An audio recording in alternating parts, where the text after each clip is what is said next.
Hello guys, welcome to my channel. இன்றைக்கி நான் பார்க்க போகிறது பீட்ரூட் ரஷ்மா பென்வேல் எப்படி பண்ணலான்னு பார்க்கலாமா. ஒரு பவுலில் கொஞ்சமாக கோதுமை மாவு, கொஞ்சம் பீட்ரூட் பியூரி எல்லாத்தையும் போட்டு நல்லா சப்பாத்தி மாவு மரத்துக்கு நல்லா பிசைஞ்சு எடுத்து மாற்றி வச்சுக்கோங்க.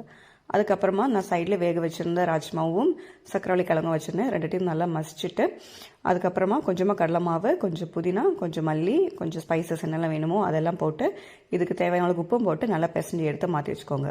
அதுக்கப்புறமா இதுக்கு முன்னாடி நம்ம சப்பாத்தி மாவு பிசைஞ்சு வச்சுருந்தோம்ல பீட்ரூட், ஸோ அது நல்ல பெரிய உருண்டை எடுத்து இந்த மாதிரி நல்லா வீட் ஃப்ளோர் நல்லா டஸ்ட் பண்ணி சப்பாத்தி மாவு எப்படி நம்ம ரோல் பண்ணி எடுப்போம் அந்த மாதிரி ரோல் பண்ணி எடுத்துட்டு மேலே இந்த மிக்சிங் நல்லா ஸ்ப்ரெட் பண்ணி விட்டு இந்த மாதிரி நல்லா ரோல் பண்ணிக்கோங்க. ரோல் பண்ணி இந்த மாதிரி குட்டி குட்டி பீசஸாக கட் பண்ணி எடுத்துட்டு கையில் எடுத்து லைட்டாக ப்ரெஸ் பண்ணோம்னா இந்த ஷேப் கிடைக்கும். ஸோ இந்த மாதிரி எல்லாத்தையும் நல்லா எடுத்து வச்சுட்டு ஒரு தவா ஹாட் பண்ணி அதில் கீ எல்லாம் பட்டர் எல்லாத்தையும் போட்டு ரெண்டு பக்கமும் 2 மினிட்ஸ் நம்ம ரோஸ்ட் பண்ணி எடுத்தோம்னா சிம்பிளாக பண்ணக்கூடிய பீட்ரூட் ரஷ்மா பென்வேல் ரெடி. இந்த வீடியோ பிடிச்சிருந்தா லைக் பண்ணுங்கள், சப்ஸ்கிரைப் பண்ணுங்கள், பெல் ஐக்கனை டிக் பண்ணிக்கோங்க. தேங்க்யூ ஃபார் வாட்சிங்.